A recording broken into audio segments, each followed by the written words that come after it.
রথের রশি টানার সাথে সাথেই আমরা সবাই জানি যে দুর্গা মায়ের আগমন হয়। প্রকৃতির এই রূপ যেন তারই ইশারা দেয়। রথযাত্রা উপলক্ষে আমার মা যোগুসোনাকে কিছু মিষ্টি নিবেদন করে। তাই দেখে আমিও ঝটপট বাড়িতেই এই মিষ্টিটি বানিয়ে নিবেদন করলাম। তোমরাও তাড়াতাড়ি দেখে নাও।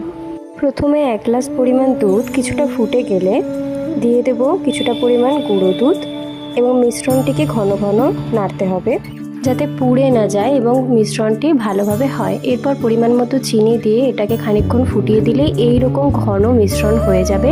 তারপর পছন্দ মতো শেপ দিয়ে নিজের ইচ্ছে মতো সাজিয়ে ভগবানকে নিবেদন করুন।